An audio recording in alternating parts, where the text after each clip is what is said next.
While Terence Crawford looks to honor the rematch clause with Errol Spence, he's now slammed Errol and claimed he's an overrated fighter.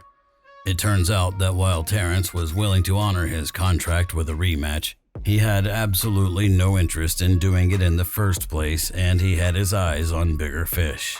Steven Nelson stated, "Facts, and to all the people out here spreading false narratives, Bud is offering Errol a fight at 147.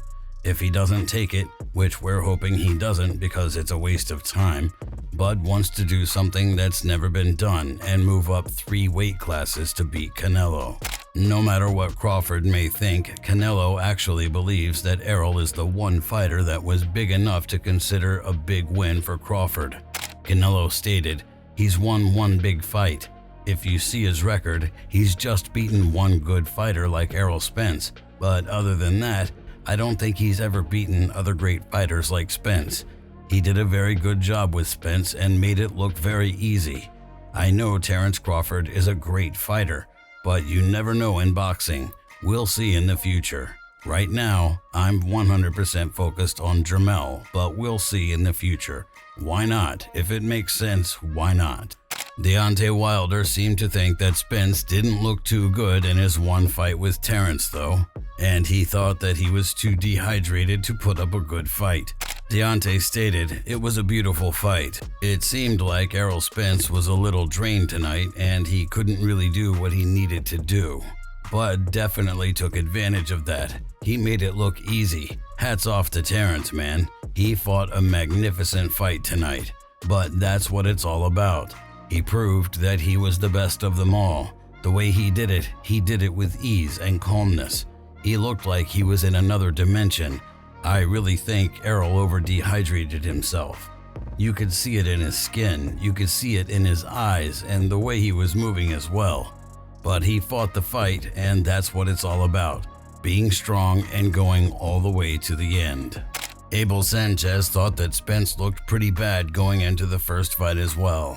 Abel stated to me, "It was a house with a couple of officers, and the comments they made. He looks like he's loaded. His eyes look like he's loaded. He's not all there. And then I saw a picture of him. I'm not saying he was, but he didn't look complete. Then I saw a picture of him a couple of days before the Crawford fight. He had a hat on. He looked like a skeleton to me. His face looked so thin, so gaunt. So in my opinion, he wasn't all there. That wasn't a Spence that I've seen in the past, but I'm not taking anything away from Crawford. Crawford looked like $1 million.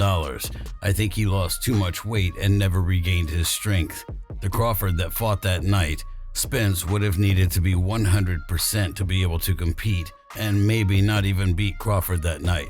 Crawford looked so good." Before the first fight, Mike Tyson couldn't understand why people kept calling the odds 50-50, and he had all the faith in the world that Terence was going to win. Great fight, right? 50-50. I want to say Crawford. Why everybody say 50-50? You don't think it's 50-50? 60-40, but you gonna tell me which one? You think Crawford can stop him? Crawford can stop anybody. I'm not saying he can't, he's going to, but he can't. Teddy Atlas doesn't think that Spence should be anywhere near the ring for quite a while, and he thinks that his team should be letting him rest up after getting beat like he did. Teddy stated, "Look, I know there's good people behind Spence. I know they don't hate the kid, but really, I think it's something that needs to be rethought a little bit. Definitely not for a while, even if you've got that route, but not for a while. Let Spence rest, and not even in the gym. Sparring, I don't mean just in the fight. Give him the rest that he needs, quite frankly." Keith Thurman doesn't think that the version of Spence that Crawford fought was the full version of him that they've seen before. Keith stated, "You didn't beat up a real champion. I don't think that version of Errol Spence would beat Sean Porter. Everybody knows Keith Thurman wipes that Spence. He gets wiped by many people." Claressa Shields really doesn't see the rematch going any differently, and she thinks that Terence has Errol's number now. Claressa stated, "I think he'll train hard. I think he'll be better. He can put forth a better effort, but when somebody destroys you like that, they always got the ups on you." Sean Porter knows that there are other circumstances that might lead to a fighter fighting a certain way, and he looked at each fighter's resume while in this mindset.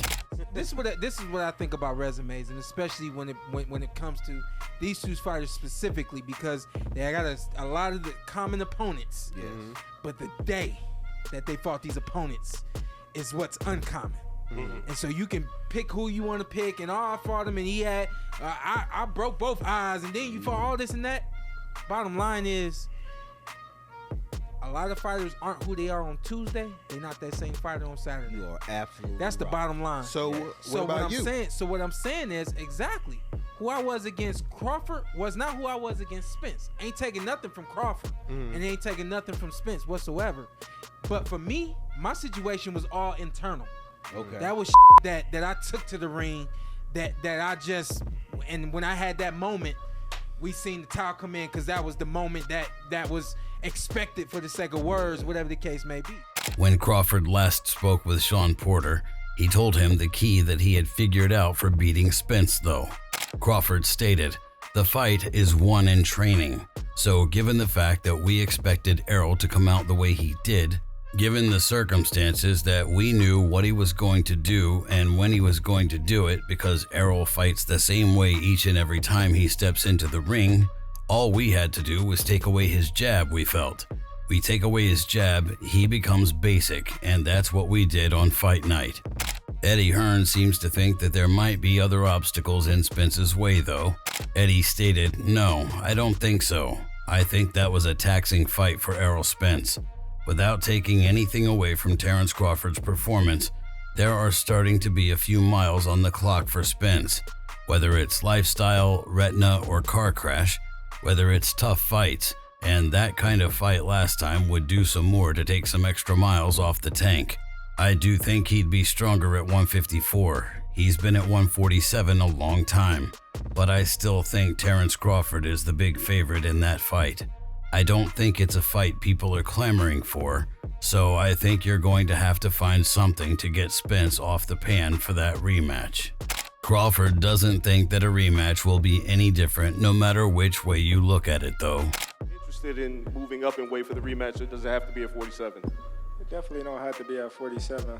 Like I said, you know, I'm in a hurt business. 47 was kind of hard for me too. I was already talking about moving up in weight and challenging Charlo, so 54 wouldn't be outreach of anything. Terence isn't too happy with Spence's fans who are calling other fighters he fought bums, and Terence hit back at them. Terence stated, "The things that these people say, they have no knowledge of these things. They just go along with the narrative, what people that are trying to tarnish my reputation are putting out. They just go along with it, like, oh, you know, I'm fighting nobody. I say, okay, I ain't fighting nobody. I'm just making them look like nobody. Oh man, I'll be reading it sometime, but not all the time. And I'll be laughing at it, you know, it really doesn't get to me. You know, who cares?" In the end, he pointed out the difference between himself and Spence, and he doesn't see Spence ending up in the Hall of Fame with him. Terence stated, "Just like now, Errol Smith is a fighter that's a great fighter. He's done great things in the welterweight division. But when you compare, there's no comparison. Like my career, I'm already going to the Hall of Fame. If we retired right now, he's not going to the Hall of Fame. When it's all said and done, if you look at my fight with Errol Spence and how easy I defeated Errol Spence compared to all these guys that they're calling bums, that should tell them something right there. The guys you're calling bums put up a better fight than your favorite fighter." If you enjoyed this video, make sure to subscribe and check out some of our other videos on the screen right now.